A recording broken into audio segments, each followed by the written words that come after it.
And good morning. It's great to be with so many of you today. I'm Jack Lavin, President and CEO of the Chicagoland Chamber of Commerce. I'm delighted to welcome you to today's program on a very vital and timely topic, supporting your employees' mental health and well-being, hosted by the Chamber's Healthcare Council. Today's program is all about mental health in the workplace. It is a very timely topic because September is National Recovery Month, a time for action to promote and support new evidence-based treatment and recovery practices, the emergence of a strong and proud recovery community, and the dedication of service providers and community members that make recovery in all of its forms possible. This past year has brought a new feeling of tension about the worry of job security, financial security in the state of our homeland. These plus other events have challenged employees everywhere and forced us to think much differently about the well-being of the workplace for people in the workplace. In today's world, it's not enough for employers to simply believe that well-being of their employees is important. They must take action, not only because it is good for business, but also because it is the right thing to do. As the COVID-19 pandemic continues, many companies remain focused on the physical safety of their employees. But with remote work continuing to blur the line between work and life, leaders cannot afford to treat mental health as a secondary thought. In fact, a recent survey from MetLife found that when asked what would have the greatest impact on the workplace of the future, nearly 3/4 of employers said employee well-being, followed closely by concerns about employee mental health, stress, and burnout. For many, I'm sure these numbers can seem staggering at first, and it should make us all take a step back to evaluate. Our number one asset in this competitive global economy is our workers. Their well-being and mental health should be one of our top concerns, and there are a lot of expert resources and best practices out there to help provide insights on getting started. And we have a fantastic panel today to help us get started with representatives from both the public and private sector to do just that. We have Teresa Garate, PhD, and Senior Vice President for Strategic Partnership and Engagement at Gateway Foundation, and one of the founding board members of the Kennedy Forum. Terry is also a board member of the Chicagoland Chamber. Alexa James, CEO of NAMI Chicago. She is a leading voice in Chicagoland in the conversation about mental health and the challenges of our mental health system. And I know they have a lot of activities going on for this National Recovery Month. Matt Richards, Deputy Commissioner of Behavioral Health, Chicago Department of Public Health, and Clifton Saper, PhD, Lead Psychologist and Director, Clinical Services for Behavioral Medicine Service Line at Amita Health. And Amita is also a member of our Board of Directors. Thank you all for your leadership and all you do for mental health in Chicagoland. I want to thank each of you for your time today to discuss this vital topic and being here, and for all you do for the Chicagoland business and civic community. I'm personally excited to hear what you all have to say today. I also want to thank the entire Chamber team for all they do to support business in Chicago.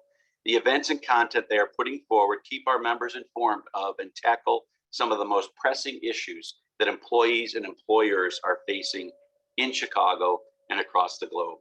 Amelia Salter is our Director of Programs and works closely with our Healthcare Council. Today's program is presented by the Chamber's Healthcare Council. We have several council members joining us today, and the council is made possible with the generous support of Cancer Treatment Centers of America, who has been our sponsor for 3 years now. Thank you to Cancer Treatment Centers of America for your leadership. With that, it's my pleasure to introduce Dr. Siobhan Rary. Dr. Rary is the Vice President and Chair, Virtual Health at Cancer Treatment Centers of America, where she is responsible for developing the launch and implementation of new telehealth offerings across all specialties and services. She brings more than a decade of experience providing implementation strategies at the intersection of care, delivery, and digital technology.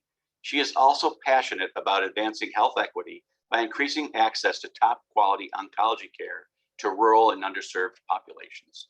Dr. Rary, I pass it off to you. Thank you so much, Jack. for that warm introduction. I am standing in for Dr. Shink today, who is the chair of the Chamber's Health Council and is a wonderful colleague of mine at CTCA. The Chamber's Healthcare Council is comprised of a diverse group of about 30 business healthcare leaders and serves really as our brain trust for all things healthcare, which has been extremely vital over the past year and a half. Last month, the council hosted our quarterly meeting, and not surprisingly, one of the key topics of discussion was mental health and the well-being amidst the ongoing pandemic. So as Jack mentioned, now more than ever before, it is imperative that organizations continue to prioritize both the physical and the emotional well-being of their employees. Burnout is real. Burnout is at an all-time high, and some research showing as many as 89% of US workers have experienced some form of burnout at least once in the past year. As a healthcare worker, trust me, I can absolutely attest that we are seeing this across the entire industry right now. And we know that this is happening in more than just healthcare, and it's a widespread challenge for all employers.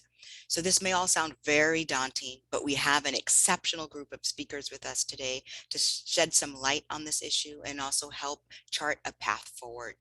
So please note that we will have time for Q&A towards the end of today's session. We'll be able to either have you submit questions via the chat, or you can unmute and ask your questions to our panelists. So with that said, it is my pleasure to introduce our moderator for today, Matt Richards.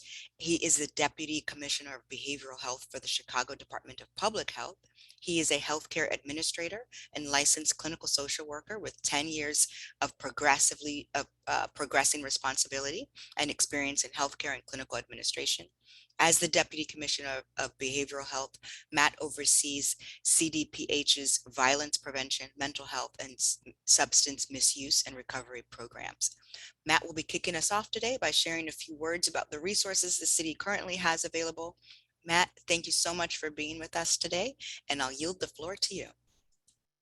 Thank you, Dr. Rary, for that introduction. Thanks to the Chamber for hosting this incredibly important conversation, and really excited to get to moderate this conversation among friends and colleagues that are doing incredible work in Chicago. We first wanted to talk a little bit about things that are underway within the city. There's been a lot of increasing conversation and I think investment in the city's mental health services. So over the last 3 years, the city has increased its mental health budget by almost 700%. It's really quite a remarkable number.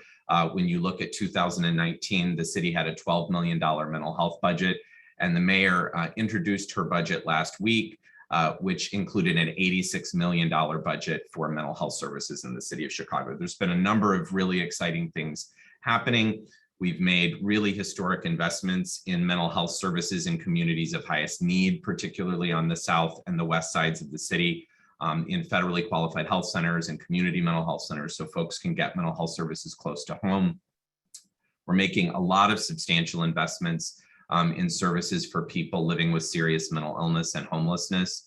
That's become really a crisis in large cities around the country, and really trying to get people connected to combinations of housing and services to really end this unfortunate pattern of people living with serious mental illness ending up in prisons and skilled nursing facilities and homeless.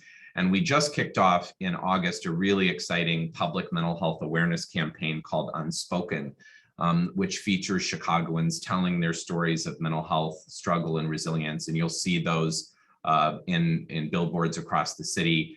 We launched a mental health website connected to that campaign, which we'll put the link to in the chat box. And any Chicago resident can go to that site and get easily connected to mental health services in your community. So I want to assure you that this is, while the last year and a half has been a time of incredible challenge, the city is really trying to rise to the occasion to pair that with the investments I think that our city has long needed. I want to be able to introduce you to our panelists, who are really a skilled group of colleagues and friends. And so panel, I'm going to go right to you. I'm really here to ask the questions, so I have the easy job. Wanting to start off by, if you can each introduce yourself, starting with you, Dr. Garate, and then going to Alexa and Dr. Saper. can you talk a little bit about first your role, and then also one significant shift that you've seen in perceptions of mental health over the last 12 to 18 months? As challenging as this time has been, I think it's also been a time of a lot of increasing conversation about the importance of mental health and well-being. And so really want to highlight from your perspective one significant shift that you've seen happen as you introduce yourself. So Dr. Garate, passing it off to you. Thank you, Matt. Good morning, everyone. Thank you all for being here. As Jack said, I'm the Senior Vice President of Strategic Partnerships and Engagement at the Gateway Foundation. The Gateway Foundation is the largest nonprofit provider of substance use disorder treatment. We also treat people with co-occurring mental illness. I have been at Gateway for 4 years, but I've actually been working on this topic for almost 30 years. Yeah, I started really young, like when I was 12 or something. But when working in the field of disability and mental health, I was a teacher of children when we used to label them terrible things, socially maladjusted 30 years ago. And so I've seen the field change a lot. And in the last 18 months, it's been interesting to watch more and more people realize that mental health is impacting everybody, not just the people with a label or a category, right? I think that there are many horrible things that happened during the pandemic, but one of the silver linings is, more access to telehealth and virtual treatment. And I think that has opened the door to at least start the conversation. I think advocates like Alexa, myself, Dr. Clifton, and others in the field have been very, very active and vocal about telling everyone that during the pandemic, more than ever, we needed to have people realize that they needed help or that their loved ones needed help, because it was dangerous for people to be isolated, especially when you think about substance use disorder as a disease of the brain that is a disease of isolation. So I'll stop there. Just don't want to take all the time, but want me to hand it off to Alexa?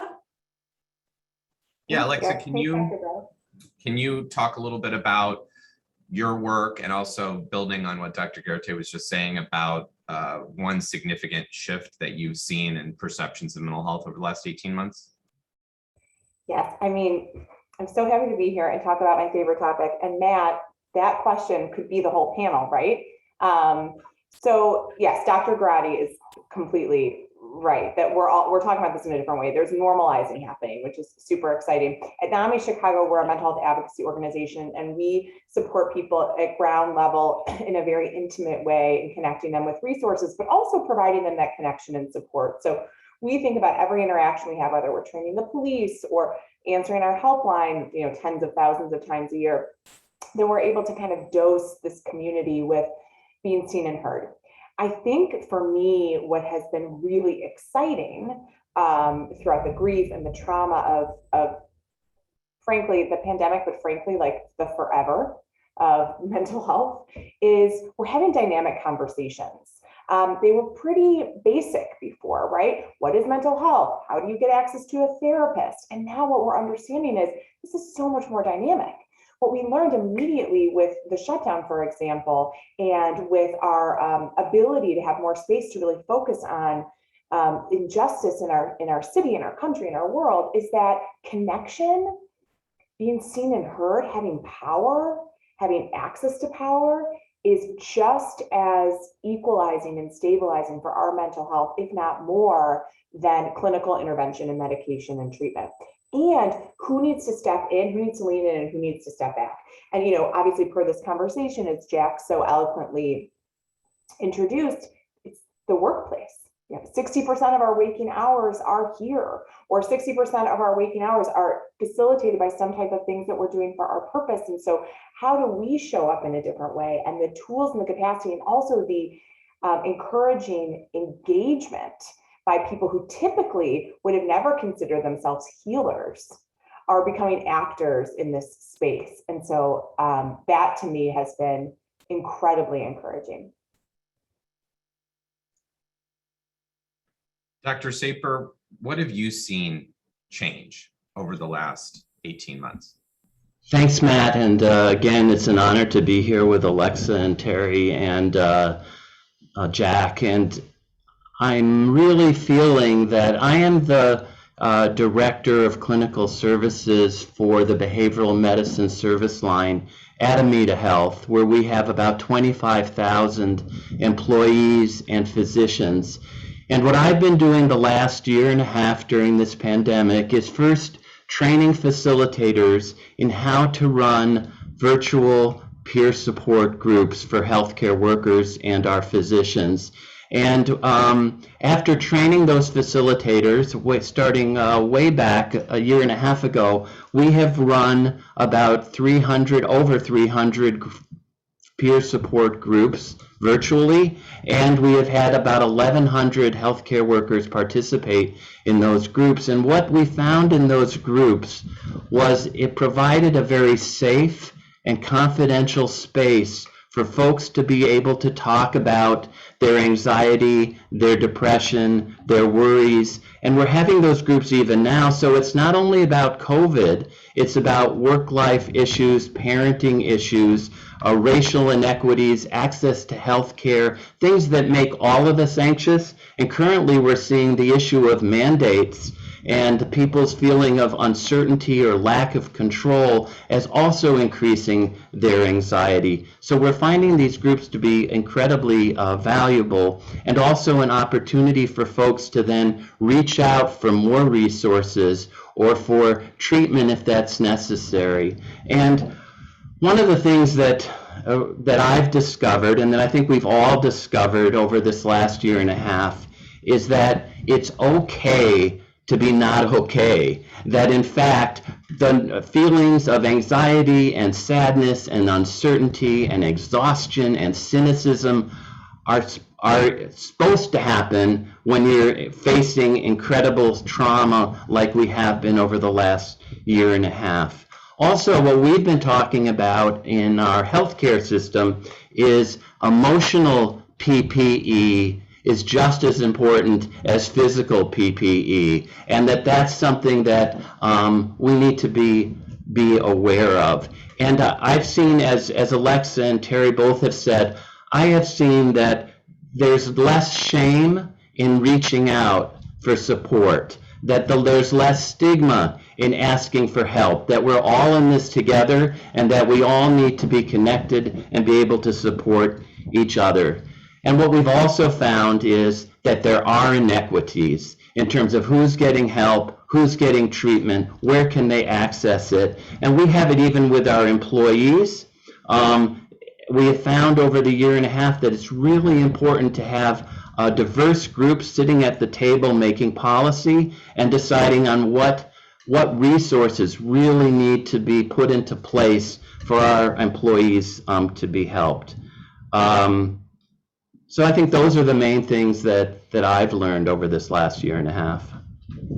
In different ways, I hear all of you talking about sort of a broadening and an opening up of our conversation of what mental health is. I mean, I think, Alexa, you sort of named this, that we used to have this very medicalized understanding of mental health, where mental health meant the presence or absence of whether you have a mental illness. And there's this growing recognition that actually everybody has mental health. Mental health has to do with social connection, your relationships with others, your sense of purpose and meaning, all of those types of things.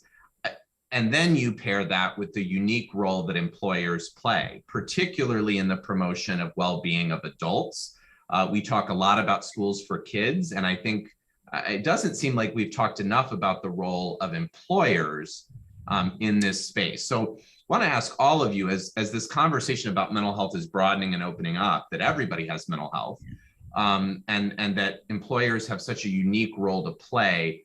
What are some specific things that you would recommend that employers be doing to try to drive and promote the well-being of their teams? And what should employers be looking for? Are there signs and symptoms that they should be looking for in terms of compromised well-being in their workforce, or burnout or toxic stress? And you all can respond in whatever order you want. So maybe we'll go in the order that we started, just to kind of keep things going. So, I think before the pandemic and even before we were talking about, mental health well-being, there were all these programs around worksite wellness.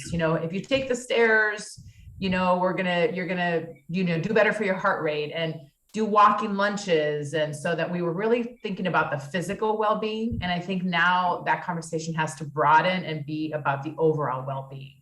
I think employers have a huge task, right?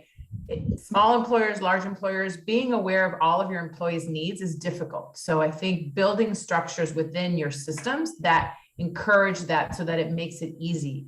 I like what Clifton said, or Dr. Saper, sorry. One of the things that we've started doing is making sure that our supervisors have FaceTime with everyone at least once a week, even if it's just a 5-minute virtual, like, hey, as part of their weekly meetings or as part of their, ongoing tasks, so that we are actually getting in front of people. I had a conversation with somebody who has worked for me and they're like, I love working from home. And I'm like, why is that? And they're like, well, you're an extrovert, Terry, but I'm an introvert. So this is like great for me and I'm so productive. So maybe that helped that person actually, right? So it's kind of the opposite. That person was sometimes anxious about being in the office all the time and having to interact, and now they're more focused. But on the opposite end, we also need to be aware of the things that may be negatively impacting people. So I think the more that employers can, don't create a separate system for, mental health wellness, include it in what you're already doing as part of your, performance management or promotion of your staff, development activities, to make it easier and make it and normalize it. This is just part of what we do, right? We have check-ins. We want to make sure that you're, being effective at your position, at your job. What's the right balance? I also do worry about work-life balance for people working at home. There's a really, you have to be very cognizant of that. So I think that would be my biggest recommendation, is kind of FaceTime, checking in, and find systems in your workplace that already exist that you can build this into. Yeah, I agree. I think that there has to be a real strong decision and announcement by leadership that this is a priority. This is like Terry said, this is not a program. This isn't like, let's go do a walking lunch, which is wonderful, by the way, and also mental health enhancing. This is about creating cultures of wellness within an organization, and you really have to decide who's taking ownership of that. So for example, at NAMI, our HR is called PX, Person's Experiences, and we are blended completely with our Chief Wellness Officer. So no decision around HR is without thinking about what are the repercussions of people's mental health, right? There's always that kind of conversation. It took a while to get there. So who owns the wellness, right? And who's accountable for that? And I think it's really important to include your HR, because there are privacy laws that we don't want to complicate. There are questions that we can't ask our employees when we are kind of probing and wondering how their health is. And that's inclusive of mental health. However, if you can make a decision as an organization, you can be more flexible. For example, we have a reentry program at NAMI. So if you are on maternity leave, or if you are hospitalized for a mental health issue or anything, or if we have an opportunity for you to come to us and say, what are you going to need when you kind of come back into the workspace?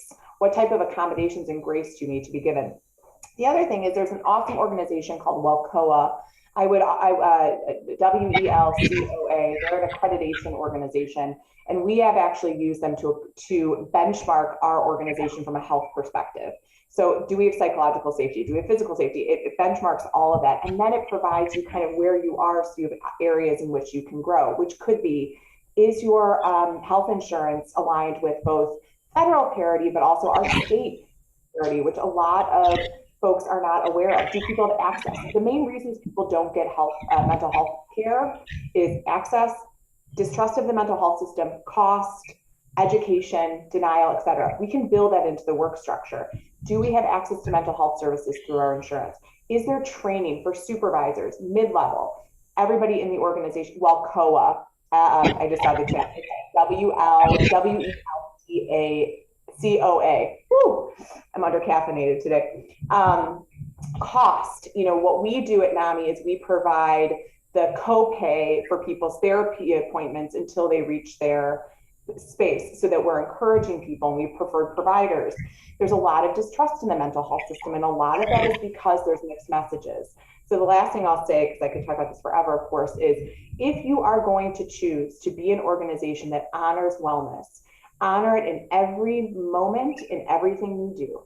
Because if you are saying, go to therapy, we appreciate you, this is important, and then you tell people they can't use their lunch hour for a virtual session, or you rush people into another meeting so they don't have time to decompress, or even worse, they hear you at the water cooler, whatever the virtual water cooler is right now, talking about, oh, that crazy person over there, and they really kind of undermine the normalizing of mental health, you've just lost and broken trust. And people will not feel like they can lean into the organization and utilize you as a resource. So who owns it? Which part of the organization? How are you benchmarking? What are your goals? And then from that, how do you build? NAMI put together a really good toolkit once with Launchways 2 years ago, and then we just updated and produced a new one. You can find it on our website with Wellcoa that gives step-by-step how to build wellness into an organization.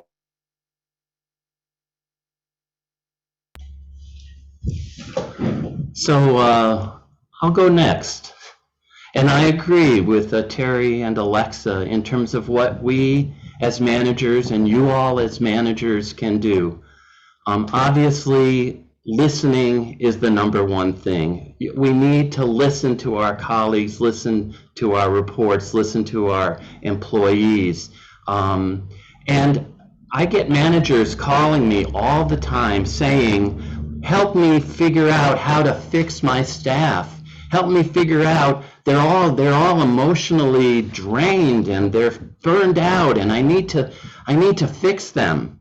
And the first thing I say to those managers, and I say to you, is, how are you doing? How are you doing as a manager? How are you doing modeling well-being? And is your staff aware of you taking breaks, of you understanding the importance of psychological resources, and understands the importance of taking care of yourself? So I'd like to try something right now, and this is how I often start our meetings, with a very simple breathing exercise. So as we all sit here, I'd like you to take a deep breath in through your nose and hold it for 4 seconds, and then blow it out through your mouth for 7 seconds. Let's all do it together. Breathe in and breathe out. I saw a few of you weren't doing it, so let's do it one more time. Breathe in, hold it, and breathe out. So that took you just a few seconds. That is a way that you could begin every meeting, every interaction with your staff, and just taking a deep breath. You can feel your body regulating, you can feel your thinking regulating. I would add to what Terry said in terms of checking in with your staff. What I found in our healthcare system is often managers would just do rounding and say, how are you doing? And people say, great, and then they move on. How are you doing? Great.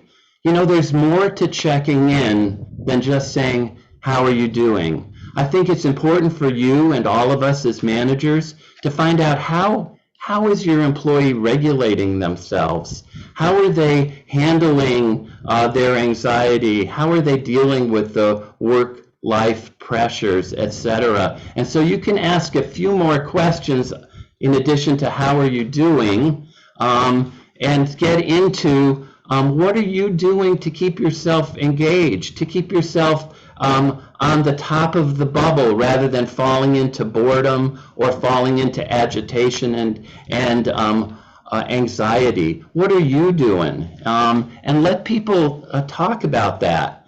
I think it's really important for each of us and each employee to have as we call in the military, a battle buddy.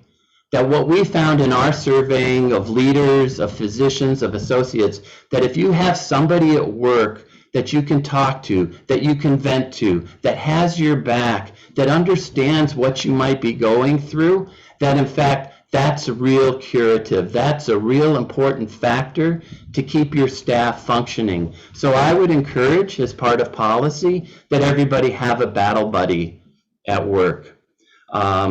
So those are a few things that I find really helpful. I also think that managers can, as Alexa was saying, use meetings that already exist and always put a module in on well-being. What I found in those types of meetings, when I ask people, how are you doing? They say, oh, I'm doing fine. And I say, well, how are your colleagues doing? Or how is your team doing? And they go, oh, they're not doing as well. We all tend to say, oh yeah, I'm doing great, but boy, the rest of these guys, they're having trouble. So I would talk to a whole team and say, how is this team doing? And how is the team regulating themselves, both top down in terms of our thinking and bottom up in terms of our physical state? And I think that's a real important check to take in each of the meetings that you as managers are involved in. And that can be done virtually as well as in person. I mean, I know, companies are obviously thinking a lot about team members returning to the workplace. If you were in a workplace where folks were doing a lot of teleworking and many companies doing hybrid, balance of in-office versus telework. And I heard in something that you all were saying is it seems like this kind of differentiation between a person's so-called personal life and their work life is blurring a little bit. And perhaps blurring in productive ways. So I heard you all talking about really checking in with people. And I mean, really checking in with people. Like it's okay for somebody to tell their manager, I'm actually not okay. That you're talking about peer support in the workplace. It's interesting, perhaps telework itself let us into people's lives in a different way. I mean, I know I'm not the only one, right, that saw people's little children, scramble into the frame, or, you're seeing people's living rooms, or it's harder for people to kind of maybe differentiate in this hardened way of, gosh, I didn't sleep well last night and I'm really having a hard time. So when we think about returning to what I'm going to call the new workplace, what do you see as things that employers should really be doing to acknowledge the shift that has happened? I mean, part of it is of course specific to hybrid work, and I wonder any possibilities you see in telework and all of this. But have the boundaries changed too?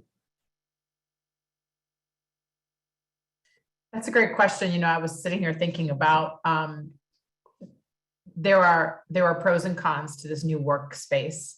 And something that's been interesting is getting to know your colleagues and saying, oh, you're a cat person, you're a dog person, you have older children, you have younger children, maybe not something that you knew before.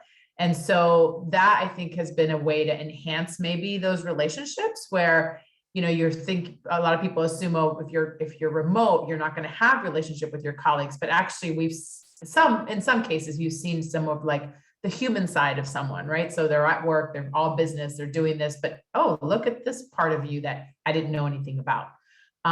So I think that's a very interesting kind of way to get to know people. But I also think we need to be aware of, there are many tasks that can be done hybrid through telework, but there are some tasks that can't. And so part of me, it worries about we're separating these workforces, right? Even I'll use Gateway as an example, right? So some of our all of our frontline people, they couldn't work from home. They're counselors, they're nurses, they have to be there.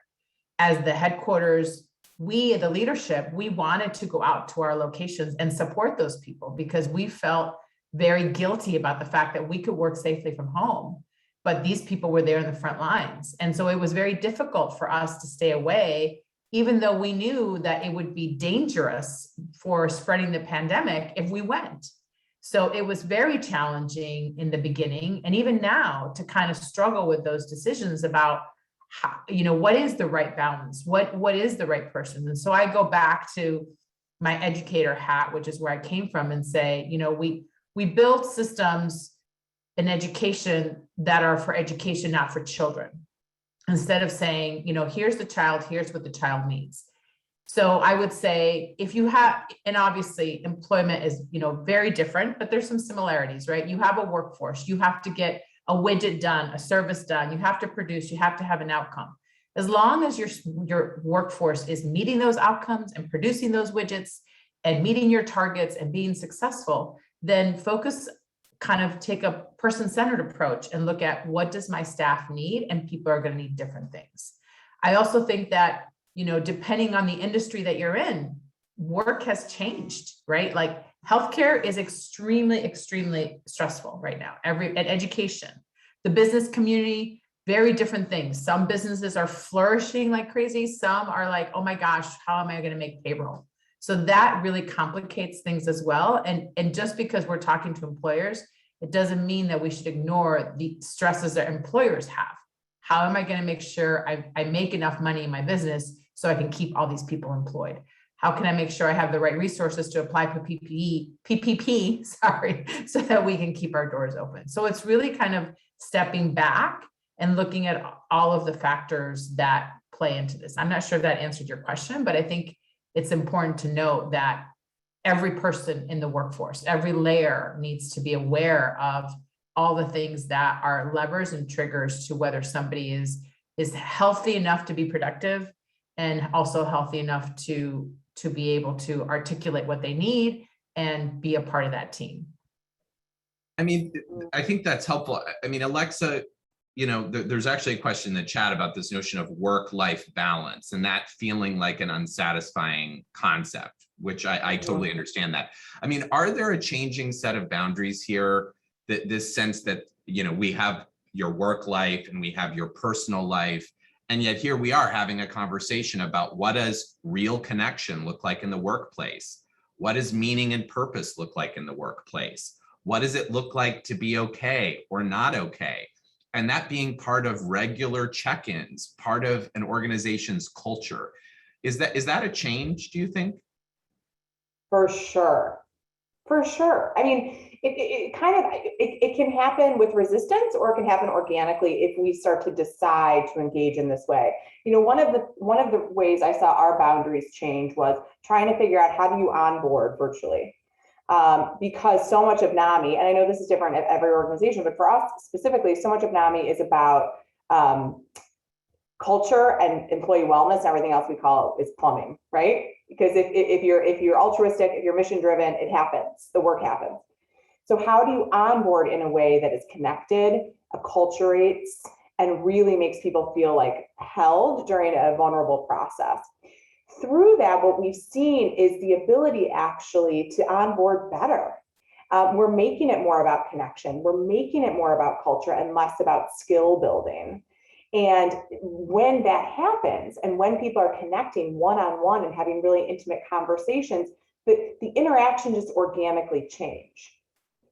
So for example, we're going to onboard and I'm going to see a kid run behind, right? And we're going to be able to have that conversation in a way that doesn't feel invasive or intrusive. And when you can gauge that comfortability, you can start to lean into people, I think, in a different way. The challenge, of course, is that this is a new concept in the workforce. So we also have to be really understanding that this may feel very scary for some people. We go to work, like the comment here, like you go to work, you turn off work, you go home. We know in our professions, right, that's just not a thing. It bleeds through. And so when somebody is asking to be vulnerable in the workplace, it can be super, super scary. And so you also have to think about, what are those boundaries? What are the pre-boundaries to breaking down some of these boundaries that have to be done to not make people feel really it's too intense? I would also say boundaries have changed because people have, or I hope so, are responding to a more flexible work environment. And we should. I think that what Teresa said is absolutely right. There's some great stuff that has come out of folks' ability to remote work, and there are some that are not. I think boundaries have also gotten more smudged. I mentioned the last time I was talking about this idea about teletherapy, right? That a lot of my staff, and we just haven't put it on the calendar, but a lot of my staff uses the workday to engage in their teletherapy. The problem is there's no boundary for that person to actually debrief what they just experienced in therapy when they don't have the transition time to drive from their therapist's office back to wherever. They're jumping right onto a Zoom call. So that is where we talk a lot about self-efficacy. You have to come to me and say, that's your boundary. I am not going to go back to back to back just because my meetings are all on Zoom. I am going to create a boundary of having 15 minutes to drink some water, to get up, to walk around. We're going to put a lot of autonomy on you. We need to hear from you about what you need, which I actually also think is a different opportunity for employers. It was very top down before. It was, we're telling you what to do and where to be and blah, blah, blah. We're not really asking for how you want to shape this experience. So it changes the power dynamic. I mean, it really flattens, I think, this idea of the org structure a little bit in terms of the power dynamic, which I think is actually incredibly useful. So yeah, I think it has all changed, and I think we can't go back. And I think a lot of us are planning for when we go back into the office and it goes back to, we can't put that on people. It's a different world. We are different people. I mean, I have clinicians that are quitting because they're like, it's just going to be easier for me to be a waitress and less stress. Like, people are adopting this, like, they really don't want work to be such a consuming stress factor, and we have to accommodate that. And we're going to have to, I say, maybe we'll be like Spain and we'll all take siestas now, and maybe we'll just change our work culture. I wouldn't mind it. Totally vote for that. I totally vote for that. Right? So anyways, I do. I think that our boundaries are forcing us to reevaluate how we lead. And I think it's really tricky for leaders. I mean, Dr. Saper, in your case, you've been supporting healthcare workers, and what an incredible amount of strain, also an incredible amount of courage and sacrifice that healthcare workers have made, and in most cases needing to show up in person. You mentioned uncertainty, loss, the incredible amount of loss that healthcare workers in many cases have borne witness to. How are you thinking about the challenge of that as you move forward, in terms of supporting your healthcare workforce that has just really been through kind of a storm? Yeah, that's a great question and a great concern, I think, for all of us, as we hear on the news every day of the critical staffing shortages and staff feeling overworked and burned out and leaving the field. And in our health system, as I think in health systems across the country, it's especially a female issue too. Women have difficulty finding childcare and have other, now that they've had to be home, going back to work and going back to nursing is incredibly difficult. And I know some people are uncomfortable with the term work-life balance, but if you're running your household and taking care of your kids and going to work in a healthcare environment, it is very difficult. And the other difficult factor certainly is moral distress, and I can't tell you the number of groups that I have been running where folks felt like I'm not doing enough, or they felt guilty about taking off, or they felt like, patients are dying and they're not getting better, and I'm feeling ineffective and impotent, and isn't there more that I could do? And if I take off, then who's going to treat my patients and who's going to be working the unit? So moral distress is clearly a huge factor. In addition, we talked about uncertainty. And so for these staff who were uncertain from day to day to day, and I'm sure it's similar in many of the people on the Zoom call, their employees, the policies kept changing, and there was such confusion, and you didn't know, should I go right, should I go left, should I go forward? And so policies were changing every single day, and my staff were saying things like, I don't think I had input into that policy. I wasn't asked about that. I don't know, how come I'm not sitting at that table where policies are being made? And that feeling of impotence and ineffectiveness combined just increase people's cynicism and other symptoms of exhaustion and burnout. So that really has been very difficult for our healthcare workers, as I'm sure it's been difficult for all workers. So I think Alexa mentioned flexibility that comes with telehealth. We all need to, as managers, as leaders, we all need to understand that flexibility is going to be key, and that we need to take into consideration what works for you as an employee. Maybe 4 days a week coming into the office and then 1 day a week not working from home, or taking the siesta, or being able to go out on a walk in the middle of your day. That kind of flexibility, and getting employees' opinions about flexibility is really important. On a personal note, so I go into the hospital a couple of times a week, but being home for 18 months, the best thing about it is I don't have to wear long pants. And I'm sure many of you out there, if you're being honest, are sitting there in your shorts. So that's something we're all going to have to get used to. And I don't fit into any of my long pants anymore after this pandemic. So that's going to be an issue I think we're all going to confront. I'd just like to finish the answer to this question too, is I don't think we're ever going to go back.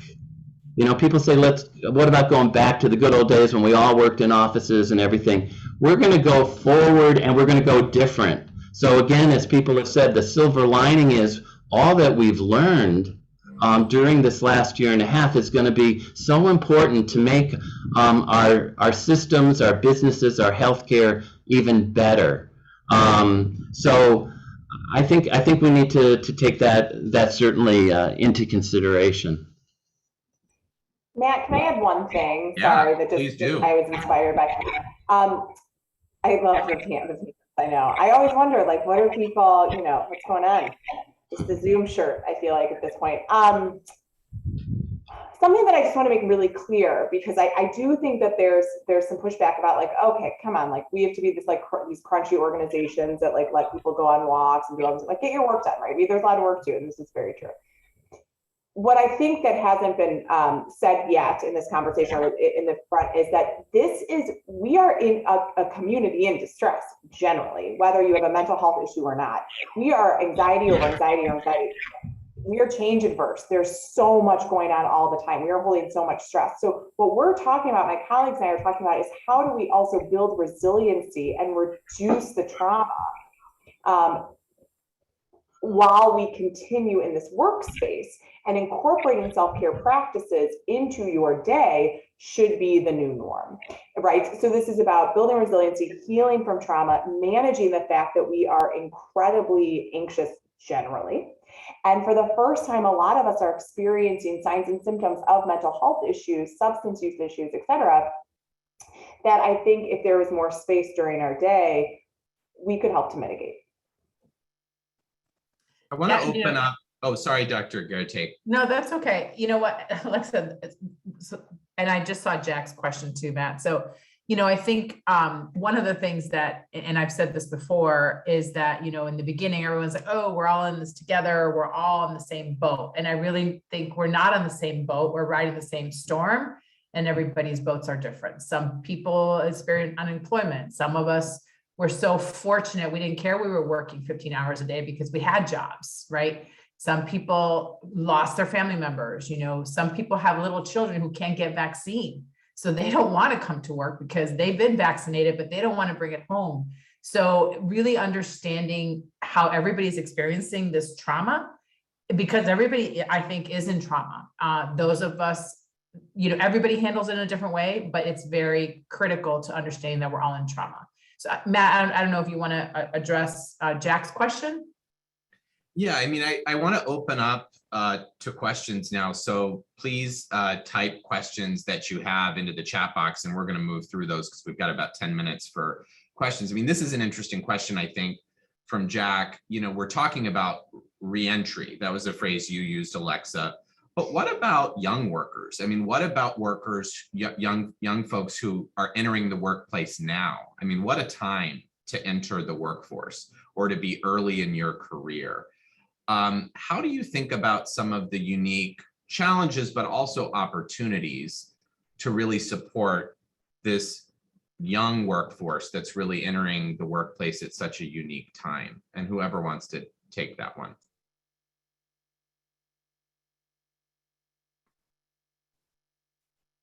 So I'm sorry, Dr. Saper, go ahead.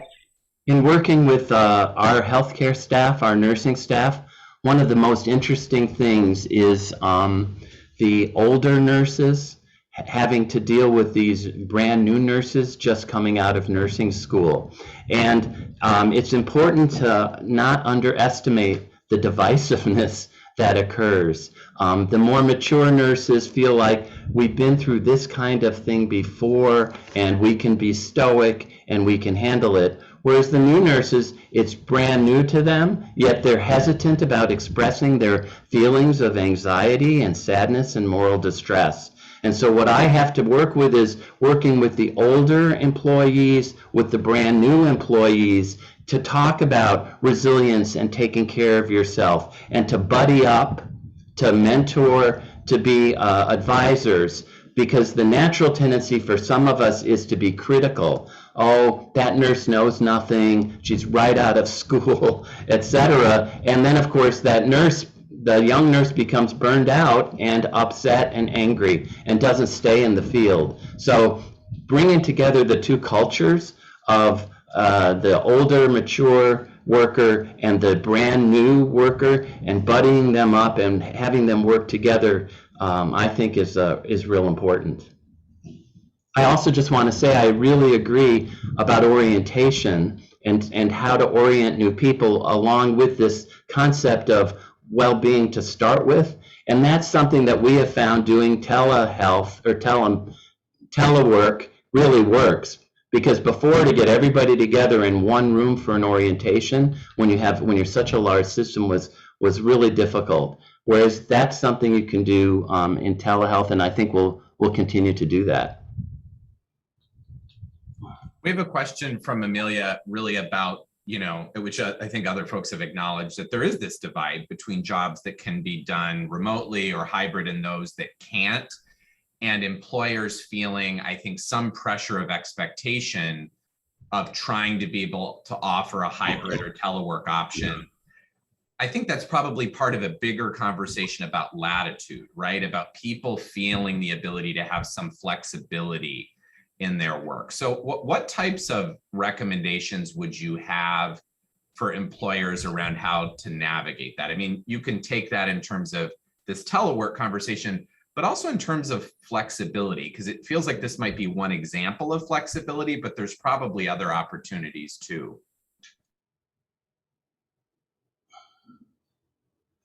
One of the things I hear from managers often is, if I'm too flexible, nothing will get done.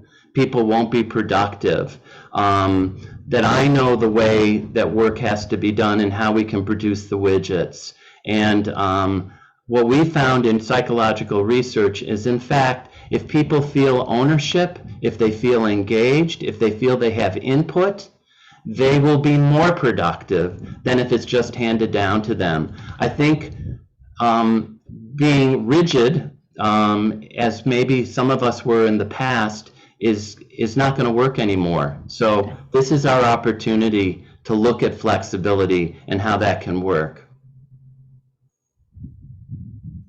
Yeah, I mean, I think, this conversation also reminds me about within the context of, how do you provide accommodations or modifications for people with disabilities? How do you modify the environment so that they can be successful? And I'm not saying that these workers have a disability, but we've learned from that work how modifying and adapting can actually help the person flourish and be more successful. So I would take that and say, one of the things that and we've had the example that Amelia put in the chat, like we've had people say, I'm retiring, even though they weren't going to retire for another 2 years, but they're like, forget it, I'm out of here, right? Or the new people saying, I can go over here and make more money and work remotely. I really love the mission though here, and I want to do this. So figuring out how much flexibility, scheduling, what is possible in order to be able to still, not give up what we're supposed to be doing, or not give up quality or the essence of the job. And that takes some creativity. I also think HR departments have had to change quite a bit and pivot themselves to have those creative discussions with the new workforce and even existing workforce.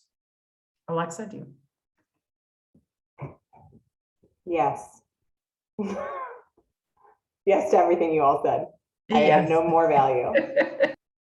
I mean, I think in you know, in different ways, I've heard you all talk about flexibility. I've heard you talk about variety in work. I think Dr. Saper, you talked about sort of, in a way, meaning and purpose, people having some sense of how their work is connected to a larger outcome. And so that's all, I think, connected to the thinking about the work that actually people do in their day-to-day. So it kind of goes back, Alexa, I think, when you're saying like wellness is not just a separate program. Like, yes, we need to think about benefits. Yes, we need to think about our policies and procedures, but it's also like actually recognizing that these are human beings doing the work. And as human beings, we look for variety. We look for meaning. It's part of the type of beings that we are. Isn't there something there? Here's what I would say about that. I think that historically we've talked about burnout from professions that were like helping professions, and obviously we've seen that change. You know, we're trying to figure out here, what we know is if people are not feeling well or if they're burnt out, work productivity declines significantly. I mean, there's more research on this than, you know, there's so much research on this, right? So what are we doing to mitigate that? The other thing too is I actually find that when you're working out of scope, and that has changed for many people because many people have decided what feels energizing for me at work is different than it did 2 years ago. And so when we're working out of scope, like for example, when I'm pulled into something because we have a bandwidth issue and it really drains me, it's because it's not where I want to spend most of my time. And so we have to measure that. So doing resiliency scales with your staff is really helpful. We do a burnout scale or like a rating scale that we look at. For example, when one of our call takers gets off our helpline, they rate how they feel and from an intensity perspective on a scale of 1 to 5. And it's interesting because if you look at it, it's very rarely related to the acuity of the caller. It's related to how much they've been on the phone that day, how much customer service was required, right? Things that they did not, as a clinician, sign up to be doing necessarily. And to look at that and then figure out a plan. This is also about constantly reviewing job descriptions with your people and giving them that purpose and that ability, like Dr. Saper said, around like power. That we have a young workforce that is very vocal about what they want to see, from diversity, inclusion, to, and it's so amazing. But you got to hold that, and we have to respond to that, or people will leave. It's just what's happening. And so it's also for us to get used to that. And that's what I was talking about earlier. So one of the things that you were talking about with latitude, Matt, that I guess resonated for me is thinking about how do you reshape job descriptions? How do you look at a high burnout part of your organization and think about what's the flip side of their brain? So for our helpline, we're starting to pilot. So half of their time is now on the helpline and half of the time is in community engagement and training. It's a more scaffold approach to like making sure that they're part of the organization, and it provides you a cross-training opportunity so that when somebody does leave, you are not in total crisis mode. You have more staff with more capabilities, and it's helpful for them from a skill building perspective. So I think the burnout skills are incredibly effective. Thank you, panelists. Thank you. What a pleasure to be in conversation with you today. Thank you to those of you that have joined. Thank you to the Chamber for hosting this conversation. I'm sure those on the panel, we would be willing to be in conversation. If you have any questions, we'll put our emails in the chat box. Feel free to reach out. But want to pass it back to Mr. Lavin, and thanks to the Chamber for supporting employers during this time. Thank you. Matt, thank you. And thank you to all of you. I want to once again give a sincere thanks to each of today's speakers: Terry Garate, Alexa James, Matt Richards, Clifton Saper, and of course to Cancer Treatment Centers of America for their leadership, and Siobhan Rary. Thank you all for being here. This has been it's an important topic, and I think we've all learned a lot today. I know Alexa put their toolkit in the chat. We'll have it on our website also. I think that's important. We've also recorded this, so that will be on our website for people to reference. So thank you all again. Thank you for your leadership. Really, we are in stressful times, and the workplace has changed, and we all need to, I think someone said it, not look backwards, but move forward, because things will be different. So there was a lot of discussion today about the future of work. So before you go, I want to take one moment to plug another webinar we'll be hosting next Thursday, October 7th, entitled The Great Resignation, Attracting and Retaining the Workforce of Tomorrow. It's going to be a great conversation about the current labor market and workforce trends. So we'll be sure to send a link out to all of you as well. So thank you all again for joining us and have a great rest of your day. Thanks. Thank you.